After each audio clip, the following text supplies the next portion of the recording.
ब्रह्मा करोतु दीर्घायुः विष्णुः कूर्जाच्च सम्पदाम् हरो रक्षतु गात्राणि यस्यैका जन्मपत्रिका।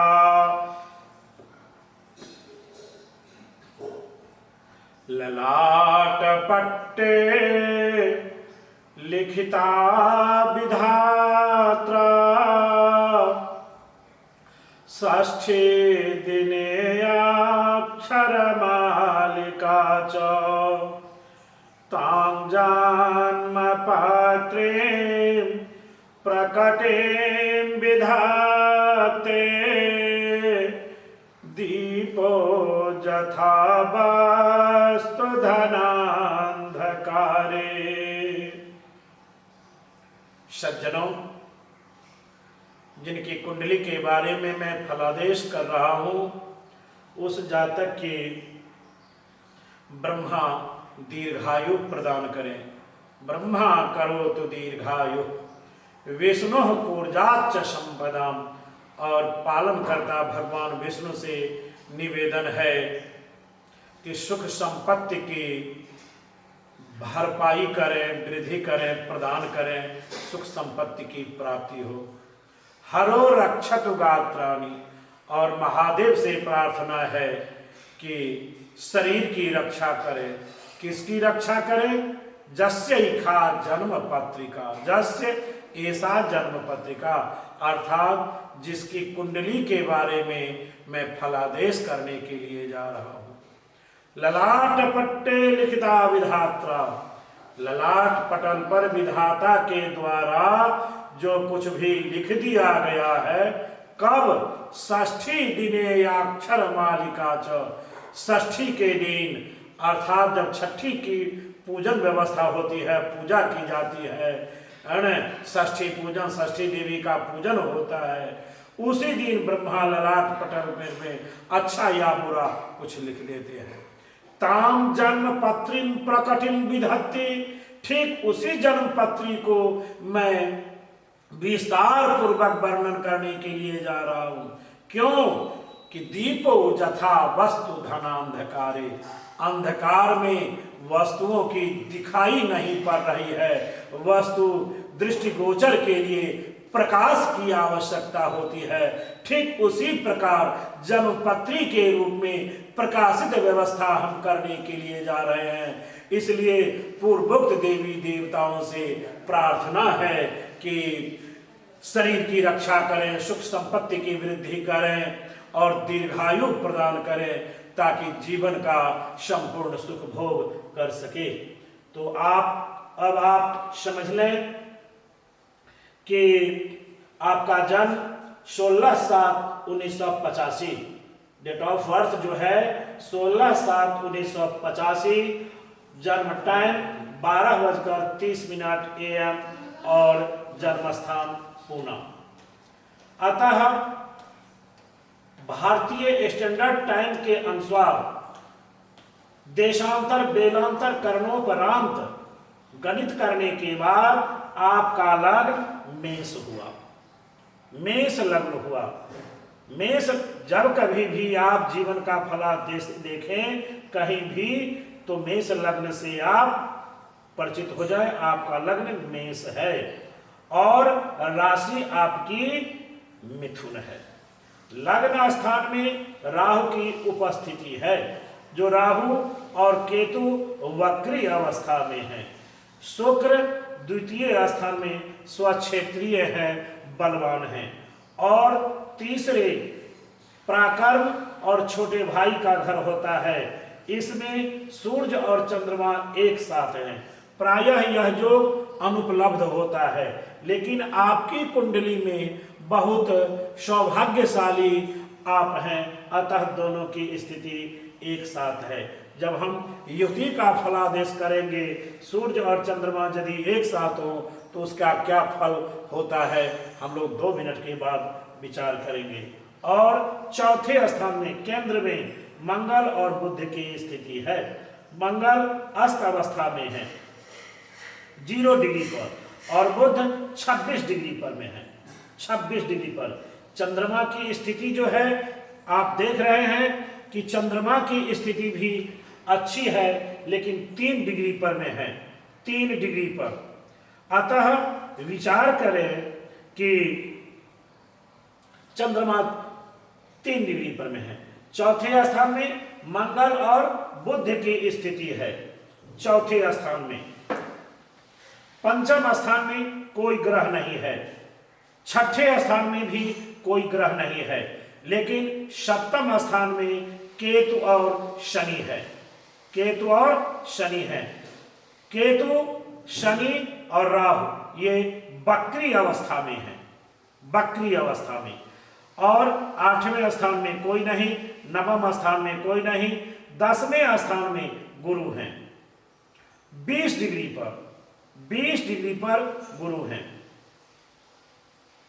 11वें स्थान में कोई नहीं और 12वें स्थान में भी कोई ग्रह नहीं है। यही आपकी जन्म कुंडली का रूप रंग ढंग है, विवरण है।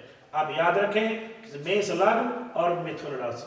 जब मार्केश का विचार हम करेंगे आपकी कुंडली में, तो आजीवन आप याद रखें कि 2 ही ग्रह आपकी कुंडली में मारक और मार्केशी हुआ करेंगे, शुक्र और बुध।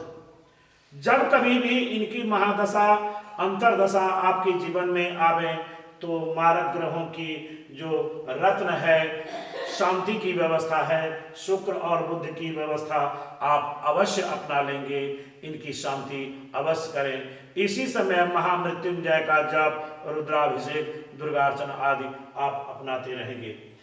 पुनः यदि जन्म कुंडली पर में हम दृष्टिगोचर करते हैं, तो सप्तम स्थान में शनि और केतु हैं। शनि शुक्र के घर में है। शनि तुलायाम उच्चस्था, तुला राशि का शनि उच्च होता है और बहुत सुंदर फलादेश भी है। कोई भी ग्रह यदि उच्च का होता है तो सुंदर फल प्रदान करते हैं। अतः आपकी कुंडली में शनिदेव उच्च के हैं और उच्चात सप्तम का नीचा राशि नवांश के, जो गुरु और मंगल नीचस्थ हो चुके। गुरु आप देखें, दृष्टिगोचर करें, 10वीं राशि मकर राशि है, मकर राशि में गुरु विद्यमान है 20 डिग्री पर, मकर राशि में गुरु 20 डिग्री पर विद्यमान है और इनका जो फलादेश है आप देख रहे हैं। आप जब कभी भी रत्न धारण करने की बात करेंगे तो आजीवन आपका रत्न है, किसी चक्कर में आप मत पड़ेंगे। रत्न आपके लिए मूंगा है, मोती है और माणिक। बस समयानुकूल जब जब समय इस ढंग से आता है, यही 3 रत्न आप धारण करेंगे। चौथा कोई रत्न धारण नहीं करना है, ना अल्पज्ञों के सामने जाना है। आप याद रखें, अधजल गगरी छल कत जाए, इसलिए कचरे विद्वानों से, अल्पज्ञ विद्वानों से आप सावधान रहेंगे। अब हम कुंडली से संबंधित विचार कर चुके, पुनः अब महादशा से संबंधित हम विचार करते हैं। तो आपका जन्म मृगशिरा नक्षत्र के तीसरे चरण में, मृगशिरा नक्षत्र के तीसरे चरण में आपका जन्म है। अब आप समझ चुके कि कौन नक्षत्र है, मृगशिरा नक्षत्र। और मृगशिरा नक्षत्र में जन्म होने के कारण आपकी मंगल महादशा प्राप्त हुई। मंगल महादशा में आपका जन्म हुआ। मंगल महादशा यानी आप ठिकाना रखें कि 16/7/1985, 16/7/1985 से लेकर 1/5/1987 तक, 1/5/1987 तक मंगल की महादशा रही। कुछ बिंदुओं को छोड़कर मंगल की महादशा बड़ा सुंदर रहा। उसके बाद 18 वर्षों के लिए राहु की महादशा आ गई और जन्म कुंडली में राहु जो है सो शरीरस्थ है, शरीर भाव में विद्यमान है। शरीर भाव में राहु की महादशा आपके लिए अनुकूल नहीं रहा। प्रथमस्थ और राहु की महादशा जब जातक के ऊपर लागू होता है तो उसका फलादेश सबसे पहले तो मति को वो भ्रमित कर देता है। मति भ्रम, सर्वशून्य, विपत्ति, कष्ट, रोग, धननाश, प्रिय वियोग अर्थात निकटतम रिश्तेदारों में किसी का निधन होना भी परिलक्षित होता है। आपको मृत्यु तुल्य कष्ट तथा अन्य अनेक प्रकार के कष्टों एवं दुखों का सामना करना पड़ा हुआ होगा। लेकिन उसके बाद राहु की महादशा के बाद गुरु की महादशा आ पहुंची, यानी 1/5/2005 तक राहु की महादशा रही, जो समय बीत गया। पुनः 16 वर्षों के लिए गुरु की महादशा आ पहुंची। इस महादशा में आपको राजा से सम्मान, यानी बड़े बड़े लोगों से सम्मान, जनसंपर्क, मित्र एवं रत्नों का लाभ, शत्रुओं पर विजय, आरोग्य, शारीरिक बल तथा अन्य अनेक प्रकार के सुखों का लाभ, साथ ही आपके सभी मनोरथ भी पूर्ण हुए होंगे। लेकिन चूंकि नीचस्थ गुरु हैं, आप दृष्टिपात करें, नीचस्थ गुरु हैं, मकर राशि का गुरु नीच अवस्था में और उसमें भी 20 डिग्री पर विद्यमान है, तो जो फल चाहिए सुंदर अच्छा उतना प्राप्त नहीं हुआ होगा। फिर भी मिला जुलाकर गुरु की महादशा बहुत अच्छी रही। लेकिन 1 मई 2021 के बाद 19 वर्षों के लिए शनि की महादशा आ पहुंची और शनि आपकी जन्म कुंडली में सप्तम भाव में है केतु के साथ। शनि की महादशा अच्छा नहीं है, चूंकि उच्च शनि है। सबसे पहले तो आप श्रवण कर लें कि शनि की महादशा में आपको मिथ्यापवाद यानी कलंकित होना पड़ेगा, दोषारोपण, बिना मतलब का जो काम आप नहीं किए होंगे वो अन्य लोगों को शक होगा, संदेह होगा कि यही किए हैं और करवाए हैं। मिथ्या आरोप, दोषारोपण, कलंकित होना, ये शनि की महादशा में होता है। आश्रय का नाश, जहां जहां आप जो कुछ भी काम करेंगे उसमें हानि का योग, धन हानि, स्त्री से दुख, सब कामों में हानि तथा असफलताओं का सामना करना पड़ेगा। लेकिन चूंकि उच्चस्थ शनि के कारण ये इतना कष्ट और दुख नहीं झेलना पड़ेगा। इसमें सुखों की भी प्राप्ति होगी। लेकिन चूंकि सप्तमस्थ शनि है, इसलिए दाम्पत्य जीवन में भी शनि की महादशा कष्टकारक पत्नी पक्ष के लिए उपस्थित होगा। अब हम ग्रह की युति से संबंधित विचार करें तो आपकी जन्म कुंडली में सूर्य और चंद्रमा एक साथ हैं। प्रायः यह योग अनुपलब्ध होता है। जिस जातक के जन्म कुंडली में सूर्य और चंद्रमा एक ही भाव में विद्यमान हो, ऐसा जातक बड़ा अभिमानी होता है। कभी कभी अभिमानी और कभी कभी स्वाभिमानी का भी परिचय देता है, लेकिन दुष्ट क्रियाओं को करने में चतुर, कभी कभी कपटी भी आप हुआ करेंगे। विनय रहित, पराक्रमी, क्षुद्र हृदय वाला, कार्य करने में दक्ष, स्त्री के बस में रहने वाला, विषयासक्त तथा पत्थर की वस्तुओं का क्रय विक्रय करने में भी आपको आनंद आएगा और धनार्जन विशेष होगा। तो ये आप समझ चुके हैं कि सूर्य चंद्रमा की युति का फलादेश क्या होता है। अब हम चौथे स्थान में मंगल और बुध की स्थिति विद्यमान है। चौथे स्थान में माता, बंधु बांधव, मित्र के घर में मंगल विद्यमान है। ऐसे आप मांगलिक भी हैं, लेकिन चूंकि केंद्र में राहु है इसलिए आंशिकता आएगी, लेकिन मांगलिक आप हैं। और मंगल अस्त अवस्था में है 0 डिग्री पर, नवजात शिशु, अर्थात ये भी समझे कि इसका जन्म ही नहीं हुआ, एकदम बहुत कम पावरफुल में है, बहुत कम पावर है इनको। तो मंगल और बुध की युति आपकी जन्म कुंडली में है, इसलिए आपको धनाभाव भी खटकेगा। कभी कभी कुरूपता का भी परिचय देंगे। कृपण, सोने अथवा लोहे का व्यवसाय करने में आप चतुर और चारित्रिक दोष भी आप में मौजूद होगा। मल्ल युद्ध में आप कुशल होंगे। स्त्रियों से प्रेम स्नेह करने में भी आप कुशल होंगे। अनेक प्रकार की औषधियों का सेवन करने वाले भी आप होंगे। ये मंगल और बुध का फलादेश होता है। महर्षि भृगु का कहना है कि मेष लग्न का जातक दुबले पतले शरीर वाला होता है, अधिक बोलने वाला, उग्र स्वभाव, रजोगुणी, अहंकारी, चंचल, बुद्धिमान, धर्मात्मा, अत्यंत चतुर, अल्प संततिवान, अधिक पित्त वाला, सब प्रकार के भोजन करने वाला, उदार, कुलदीपक तथा स्त्रियों से अल्प स्नेह अथवा द्वेष करने वाला और पुरुषों से कम स्नेह करने वाला या द्वेष करने वाला, इसके शरीर का रंग कुछ लालिमा लिए हुए होता है। आप याद रखें कि आपके जीवन का 6ठा, 8वां, 15वां, 21वां, 36वां, 40वां, 45वां, 56, 63 ये वर्ष आपके कष्टकारी होंगे। इन वर्षों में धनहानि का योग दिखाई देता है। ऐसे आपके लिए अपनी आयु के 16वां, 20वां, 28वां, 34वां, 41वां, 48वां और 51वां वर्ष विशेष धन प्राप्ति का योग लाएगा। इसमें वाहन सुख, भाग्य वृद्धि इत्यादि अनेक प्रकार के लाभ और आनंद की भी प्राप्ति होगी। यदि हम व्यक्तित्व की चर्चा करना चाहें तो आप निडर, साहसी, उद्यमी, जिद्दी और स्वेच्छाचारी आप होंगे।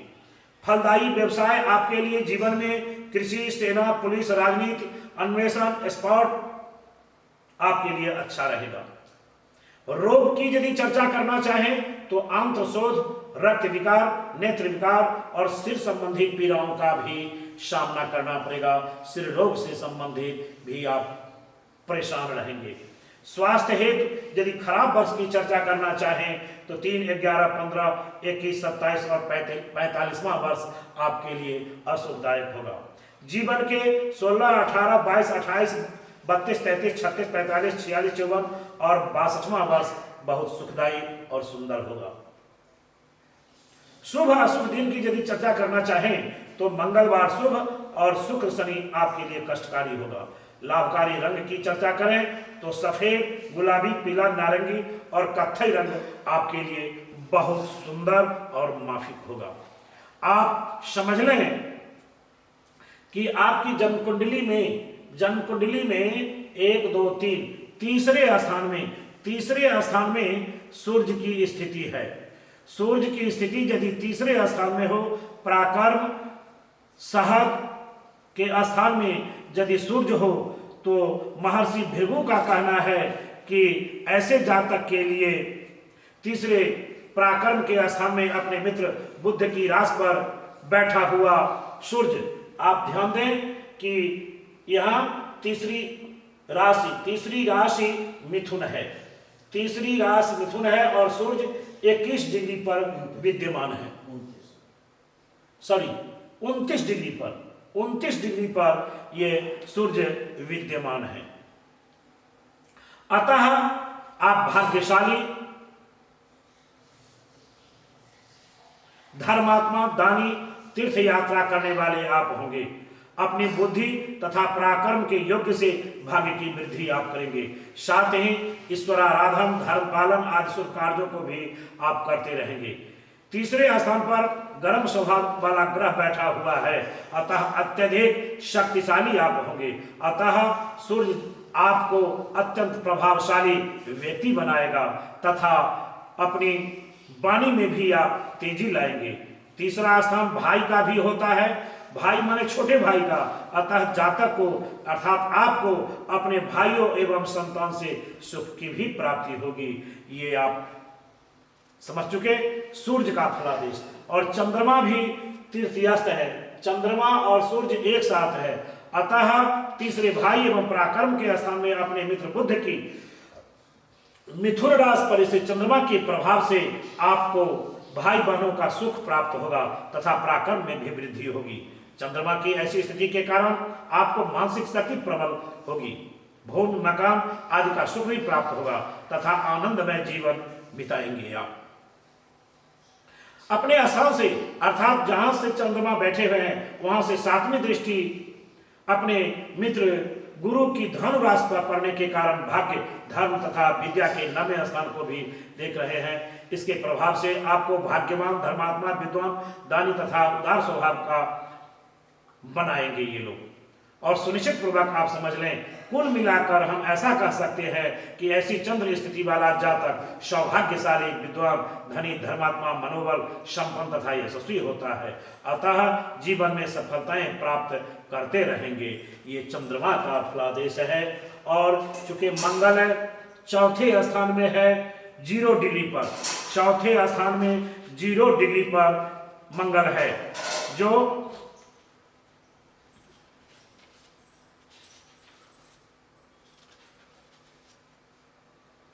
चौथे माता सुख तथा भूमि के भवन में मंगल नीच का होकर अपने मित्र चंद्रमा की राशि पर बैठा है। अतः इसके प्रभाव से आपको माता के सुख में कमी प्राप्त होगी। इसी प्रकार भूमि, मकान एवं घरेलू सुखों में भी कमजोरी बनी रहेगी। मंगल की चौथी दृष्टि स्त्री भवन पर पड़ती है। अतः स्त्री एवं व्यवसाय के संबंध में भी आपको क्लेश उठाने पड़ेंगे। परंतु 7वीं उच्च दृष्टि मंगल पिता एवं राज्य के 10वें भाव को भी देखता है। अतः आपको पिता एवं राज्य द्वारा धन लाभ प्राप्त होगा, आमदनी की भी प्राप्ति होगी। मंगल की 8वीं शत्रु दृष्टि लाभ स्थान में पड़ रही है। अतः लाभ के क्षेत्र में आपको विशेष परिश्रम करना पड़ेगा। चूंकि मंगल बुध के साथ है और बुध 26 डिग्री पर चौथे स्थान में विद्यमान है। केंद्र चौथे माता सुख भूमि के भवन में बुध अपने शत्रु चंद्रमा की कर्क राशि पर स्थित होने के कारण माता के सुख में कुछ कमी का अनुभव आपको प्राप्त होगा। इसी प्रकार आप भूमि, मकान आदि के पक्ष में भी कमियां आपको बनी रहेगी। बुध की 7वीं दृष्टि से अपने मित्र शनि की मकर राशि में पड़ने के कारण राज्य एवं पिता के 10वें भाव को देखता है। अतः आपको पिता एवं राज्य के पक्ष में भी सफलता तथा जस की प्राप्ति होगी। कुल मिलाकर ऐसे जातक जीवन का कुछ परेशानियों के साथ सफलता प्राप्त करता है। ये बुध का फलादेश। अब हम गुरु का फलादेश, मकर राशिस्थ 10वें भाव में, मकर राशिस्थ 10वें भाव में गुरु विद्यमान है। अतः जातक को 10वें केंद्र राज्य एवं पिता के स्थान में अपने शत्रु शनि की मकर राशि पर, शनि में और गुरु में शत्रुता है। शत्रुता के कारण नीचस्थ भी विद्यमान है। अतः जातक राज्य के पक्ष में हानि एवं व्यवसाय के पक्ष में अनेक कठिनाइयों का सामना करेगा। इसके भाग्य की विशेष उन्नति नहीं हो पाएगी। गुरु 5वीं दृष्टि धन भाव को देखता है। अतः कुटुंब तथा धन का अल्प लाभ प्राप्त होगा। 7वीं उच्च दृष्टि माता तथा सुख के 4th भाव को देखने के कारण माता और भूमि का सुख मिलेगा। लेकिन 9वीं दृष्टि शत्रु भाव को देखने के कारण शत्रु पक्ष में जातक अपने भाग्य की शक्ति द्वारा उस पर सफलता प्राप्त करेगा। ये गुरु का फलादेश है। अब बात रही भाव फलादेश से संबंधित। वृष राशि में मेष लग्न के आप हैं और वृष राशि में शुक्र विद्यमान है। स्वक्षेत्रीय द्वितीय भाव में, स्वक्षेत्रीय द्वितीय भाव में शुक्र की स्थिति है। अतः दूसरे धन भवन में स्वराशि स्थित शुक्र के प्रभाव से आपको धनवान, कुटुंबवान तथा सौभाग्यवान बनाएगा। परंतु द्वितीय भाव बंधन का भी होता है। अतः आपको स्त्री एवं व्यवसाय से संबंधित कार्यों में कुछ कठिनाइयों का सामना भी करना पड़ेगा। इस स्थान से शुक्र 7वीं दृष्टि अपने सामान्य शत्रु मंगल की वृश्चिक राशि को देखता है। अतः आपको आयु एवं पुरातत्व के संबंध में भी अपनी योग्यता के कारण सफलता एवं लाभ की प्राप्ति होगी। यदि संक्षेप में हम कहें तो ऐसी ग्रह स्थिति वाला जातक सुखी तथा ऐशो आराम का जीवन व्यतीत करने वाला होता है। होता ही नहीं है, देखा भी गया है ऐसा फलादेश। अतः आप संतुष्ट रहें। अब हम शनि की चर्चा करते हैं। 7वां स्थान पति पत्नी का होता है, अर्थात सप्तमस्थ शनि केंद्र एवं व्यवसाय के घर में शनि अपने मित्र शुक्र की तुला राशि पर उच्च का होकर विद्यमान है, अतः इसके प्रभाव से आपको व्यवसाय तथा स्त्री के पक्ष में विशेष सफलता मिलेगी। पिता एवं राज्य द्वारा भी आपको बहुत लाभ होगा। लेकिन शनि तीसरी दृष्टि से नवम भाव अर्थात भाग्य भाव को देखता है, अतः भाग्य वृद्धि में कुछ कठिनाइयां आएगी और जस में भी कमी रहेगी। सातवीं नीच दृष्टि से शरीर स्थान को अपने शत्रु मंगल की मेघ राशि में देखता है, अतः शारीरिक सौंदर्य में कमी तथा हृदय में अशांति बनी रहेगी। दसवीं शत्रु दृष्टि चतुर्थ भाव को देखने के कारण माता एवं भूमि स्थान के संबंध में भी कुछ असंतोष बना रहेगा तथा घरेलू सुखों में कमी आएगी। ये शनि का फलादेश है। अब हम राहु और केतु से संबंधित फलादेश करेंगे। चूंकि आपकी कुंडली में लग्नस्थ राहु है, पहले केंद्र तथा शरीर स्थान में अपने शत्रु मंगल की मेघ राशि पर स्थित राहु के प्रभाव से आपके शारीरिक सौंदर्य में कमी तथा स्वास्थ्य में परेशानी उत्पन्न होगी। साथ ही हृदय में चिंताओं का निवास भी रहेगा। प्रायः ऐसा देखा गया है कि ऐसी ग्रह स्थिति वाला जातक अपनी उन्नति के लिए गुप्त युक्तियों का आश्रय भी लेता है। मंगल चूंकि क्रूर ग्रह है, अतः उसकी राशि पर राहु के बैठने के कारण जातक स्वार्थ सिद्धि के लिए झूठ, दुराव, गुप्त युक्तियों, हिम्मत तथा गुप्त बुद्धि का भी आश्रय लेता है और उसी से तरक्की भी करता है ना। अब हम केतु की चर्चा लेंगे। चूंकि सप्तमस्थ केतु है, पत्नी के घर में केतु बैठा हुआ है, साथ में केंद्र स्थित तथा व्यवसाय के भवन में अपने मित्र शुक्र की तुला राशि पर स्थित केतु के प्रभाव से जातक को स्त्री तथा व्यवसाय के पक्ष में कठिनाइयों का सामना करना पड़ेगा तथा पारिवारिक गुत्थियों को सुलझाने में बड़ी चतुराई से काम लेता है। केतु के स्वाभाविक गुण के फलस्वरूप जातक अपने व्यवसाय में परिवर्तन करता रहता है तथा स्त्री एवं व्यवसाय के पक्ष में त्रुटियों का अनुभव करते हुए भी गुप्त युक्तियों द्वारा सफलता प्राप्त आप करेंगे। यही नवग्रहों का फलादेश था। अब हम चर्चा करेंगे महादशा से संबंधित चर्चा करेंगे। अब आप समझ लें कि आपकी जन्म कुंडली में अभी अभी कुछ देर पहले हमने प्रकाश डाला था और उस प्रकाश से संबंधित अभी 1/5/2021 तक गुरु की महादशा रही। 1/5/2021 के बाद शनि की महादशा 19 वर्षों के लिए आ गई, जो हमने पहले ही फलादेश कर चुका है। अब चर्चा करेंगे इससे संबंधित अंतरदशा की।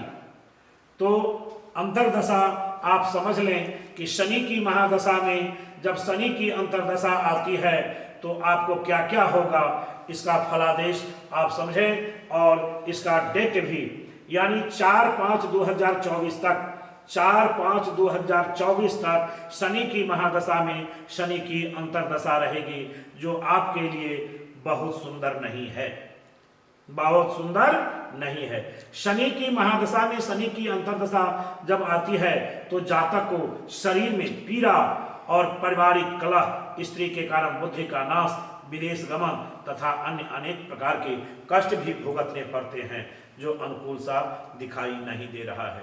यह 19 वर्षों की अवधि है। 19 वर्षों में बारंबार सभी ग्रहों का यानी नवग्रहों का अंतरदशा भी विद्यमान होता है।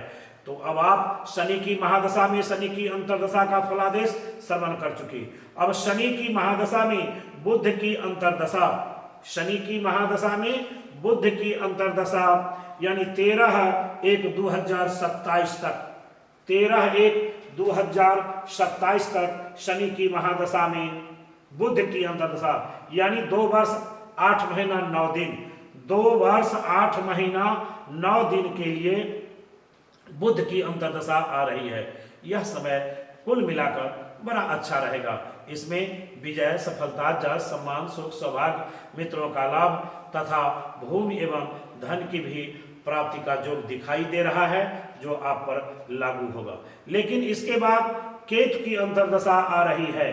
केतु की अंतरदशा यानी 1 वर्ष 1 महीना 9 दिन 1 वर्ष 1 महीना 9 दिन के लिए केतु की अंतर्दशा में आपको रक्त पित्त संबंधी पीड़ा, धनहानि, बंधन, दुष्स्वप्न, चिंता आदि अनेक प्रकार के कष्टों का शिकार बनना पड़ेगा। अतः इस अवस्था में आप केतु की और शनि की शांति हर हालत में कर ही लेंगे। इसमें महामृत्युंजय का जप, केतु का दान, जप, रुद्राभिषेक, दुर्गार्चन इत्यादि आप हर हालत में करेंगे। चूंकि समय अच्छा नहीं है, जन्म कुंडली में सप्तम स्थान में केतु हैं जो पत्नी का स्थान होता है और शनि के साथ है और शनि की महादशा है। जब शनि उच्चस्थ है, मित्र क्षेत्रीय भी है, उच्चस्थ भी है, लेकिन केतु भी है, दोनों पापक ग्रह है। अतः केतु की अंतर्दशा आपके लिए, आपकी पत्नी के लिए अनुकूल सा नहीं रहेगा। लेकिन शुक्र की अंतर्दशा आ रही है। शुक्र की अंतर्दशा 23/4/2031 तक, 23/4/2031 तक, यानी 3 वर्ष 2 महीना, 3 वर्ष 2 महीना के लिए शुक्र की अंतर्दशा जो आपको अपने भाई बंधु एवं मित्रों से स्नेह में वृद्धि कराएगा। पत्नी से प्रेम की वृद्धि होगी, घर में वात्सल्यता का माहौल बनेगा, सुख सौभाग्य की प्राप्ति होगी, धन विजय आदि सभी प्रकार के ऐश्वर्यों की प्राप्ति होगी और यह समय बड़ा अनुकूल सा रहेगा। लेकिन इसके बाद सूर्य की अंतर्दशा आ रही है और सूर्य की अंतर्दशा 11 महीना 12 दिन, यानी तीसरे घर में सूर्य पराक्रम के स्थान में छोटे भाई के घर में विद्यमान है। अतः सूर्य की अंतर्दशा आपके लिए अच्छा नहीं रहेगा। इस अवधि में आपको स्त्री, पुत्र तथा धन का हानि और पुत्र एवं स्त्री से संबंधित धन का फिजूल खर्चा होगा। रोग व्याधि में खर्चा का जो भी दिखाई देता है, यह समय आपके लिए भी अच्छा नहीं है। अतः पूर्ण सावधानी के साथ समय बितावें, क्योंकि अनेक प्रकार के शारीरिक एवं मानसिक कष्टों का सामना भी करना पड़ेगा। अतः आप पूर्ण सचेष्ट रहें। इसलिए यहाँ हम बतलाए हैं कि माणिक्य धारण आपके लिए बहुत अच्छा रहेगा, बहुत अच्छा। लेकिन इसके बाद चंद्रमा की अंतर्दशा 1 वर्ष 7 महीना के लिए आ रही है। 1 वर्ष 7 महीना के लिए, जो दिनांक 4/11/2033 तक, 4/11/2033 तक चंद्रमा की अंतर्दशा है। और चंद्रमा आपकी कुंडली में तृतीयस्थ है। यह समय भी अच्छा नहीं है। इसमें मृत्यु तुल्य कष्ट, स्त्री वियोग तथा भाइयों से विरोध, झगड़ा, झंझट, कलह की प्राप्ति, अशांति, साथ ही क्रोध का विशेष आना, वात रोग, उद्वेग, चिंता आदि का शिकार भी होना पड़ेगा। अतः आप पूर्ण विवेक के साथ समय बितावें और समय समय पर पूजा पाठ हर हालत में करते चलें। धर्मेण हन्यते पापम, धर्मेण हन्यते दुखम, धर्मेण हन्यते व्याधि, यतो धर्मः ततो जयः। अतः इसका उदाहरण आप अपने जीवन में अवश्य उतारें। इसके बाद मंगल की अंतर्दशा, शनि की महादशा में मंगल की अंतर्दशा, और मंगल चतुर्थ भाव में विद्यमान है। चतुर्थ भाव में विद्यमान होने के कारण आप उस समय अपने निवास स्थान को त्याग देंगे। अन्य अनेक प्रकार के रोग, दुख और झंझट का भी सामना करना पड़ेगा। साथ ही मृत्यु तुल्य कष्ट भी होंगे। कुल मिलाकर चंद्रमा यानी सूर्य की अंतर्दशा से लेकर राहु की अंतर्दशा तक समय अनुकूल नहीं रहेगा। चूंकि शनि की महादशा में राहु की अंतर्दशा 2 वर्ष 10 महीना के लिए, और राहु आपके शरीर स्थान में, प्रथम स्थान में, लग्न स्थान में ही विद्यमान है। अतः इस समय आपको शरीर में वात पीड़ा से संबंधित कष्ट होगा। ज्वर यानी बुखार, अतिसार, पेट खराबी, पेचिश इत्यादि का विकार उत्पन्न होना भी दिखाई दे रहा है। आप शत्रुओं से, दुश्मनों से विशेष पराजित होंगे। आपको वारंबार शत्रुओं का आक्रमण आपके ऊपर रहेगा। अतः इसमें धनहानि का भी योग दिखाई दे रहा है। अतः आप अनेक प्रकार के विपत्ति के गड्ढे में, दुखों के गड्ढे में आप डुबो रहेंगे। अतः पूर्ण रूपेण सचेष्ट और सावधानी से समय बितावें। समय प्रतिकूल है, समय अनुकूल नहीं है। इसके बाद 20/10/2037 के बाद 1/5/2040 तक गुरु की अंतर्दशा है। इसमें आप जितना कष्ट भोग चुके हैं सबों की फिर पुनः वापस सुख रूप में प्राप्त होगा। इस समय आप ब्राह्मण देवताओं की पूजा करने में अभिरुचि रहेगी। आप पूजा करने वाले होंगे, स्थान भृत्य गुण एवं अनेक प्रकार के सुख प्राप्त करेंगे और खोया हुआ संपत्ति, खोई हुई वस्तु आपको वापस आएगा। धनी तथा आप यशस्वी जीवन व्यतीत करेंगे। यह समय आपके लिए बड़ा अनुकूल सा रहेगा। आप अपने जीवन का बहुमूल्य समय पूर्ण विवेक के साथ बिताएंगे। बस इन्हीं बिंदुओं के साथ जय श्री राम, जय जनार्दन।